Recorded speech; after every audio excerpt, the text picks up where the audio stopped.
munaasabadan ay ka soo qayb galay qurbajooga deegaanada gaashaamo iyo daroor ee dowlad deegaanka Soomaalida ee dalka Itoobiya iyo qurbajooga ka soo jeeda dalkaasi ee ku sugan gudaha Soomaaliland iyo madaxweynaha dowlad deegaanka Soomaalida Cabdi Maxamed Cumar waxay ku bogaadiyeen waxqabadka baaxadda leh bay yiraahdeen uu ka filiyay deegaanadaasi iyo sida ay dowladdiisu uga qayb qaadatay abaarihii baahsana ee ku dhuftay bulshada xoolo dhaqatada ee deegaanadaasi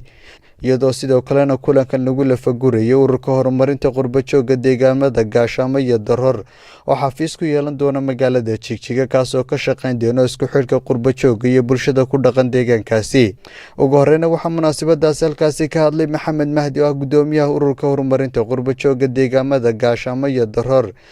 iyo qurbajoogii kale ee ka soo qayb galay kulankaasi oo dhammaantoodba tilmaamay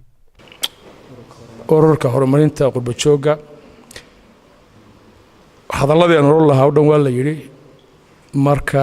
takaliyan anigu imika aan oran lahaa waxa weeyaan mahadnaq aan u celinayaa madaxweynaha Cabdi Maxamed Cumar innagana hawl weyn aad iyo aad u weyn aan easy ahayn baa inoo taalla hawl weyn inoo taalla weeyaan sidaynu u wada shaqayn lahayn daacadnimo Itoobiyaannimo wadannimo waxaan rajaynayaa insha Allah muddo imika sanad laga jooga ay arintaas soo socotay maantana diyaar baynu u nahay inaan xafiiskii soo furno dibtii hore berigii dhacday inayna mar damba ayna u dhicin inkastoo aan ka rajaynayno madaxweynaha uu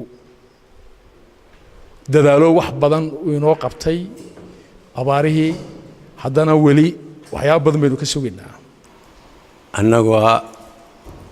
qurbajoogtii guddiga ahayd ee kal hore tegey Jigjiga maamulka kilinka shanaad xiriirkan wanaagsan ee inaga dhaxeeya soo sameeyay barigaa waxaana loogu ballan qaaday oo nalaga ogolaaday in aanu xafiis ka furno meesha dad Itoobiyaanimadooda exercise gareynaya oo ummadooda inay wax u qabtaan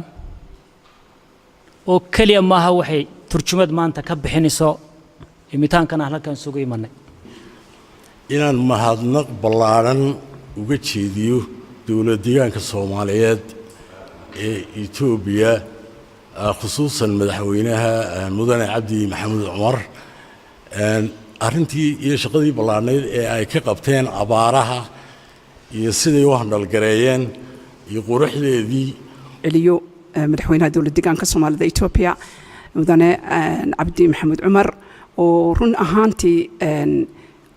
aan halkan ku soo koobi karin baan ku soo koobi karin kulan yar inta leeg wax qabadkii uu qabtay balse waxa weeyaan waxa inaga filan ballanadu inoo qaaday sanadkii hore markii aynu martiqaadka ka helay inuu fuliyay oo uu bilaabay ceelalkii biyaha uu qoday ceelalkii ayaa maartay intii la gaadhay horumarkuna wuxuu ku yimaada mar walba nabadgelyada iyo ka qayb qaadashada bulshada ay ka qayb qaadanayso marka bulshada qurbajooga ah ee reer ka soo jeeda dowlad deegaanka waxa looga baahan yahay inay kulanno joogto ay yeeshaan labaan adduunka ugu jecelahay hargeysa markaan joogo qofka igu yiraahdo ma Itoobiyaan baa tay aad baan u jecelahay xaqiiqiyan markii la eego talabaadna waxaan u jecelahay dadka ku faana dalkan isagii oo jooga maadaama labadii dal isku mid yihiin qofka muujiya muwaadinimadiisa weynaha dowlad deegaanka Itoobiya waxqabadkii halkaa ay ka qabteen waxa la yiraahdaa markay dani ku haysaa dadka kala ogaataa hadday tahay raashin qaybin hadday tahay biyo hadday tahay ceelal talaabo mugle ayaa halkaa laga sameeyey waxqabadka iyo sida uu hogaamiyaha cadceedda aan la qarin karin ah ee ka soo baxay dowlad deegaanka Soomaaliyeed in aanu halkan uga mahad celino oo aanu ka caddayno kana sheegno in uu ka mid yahay halyeeyada burburkii Soomaaliyeed kadib noqday meelaha lagu hiran karo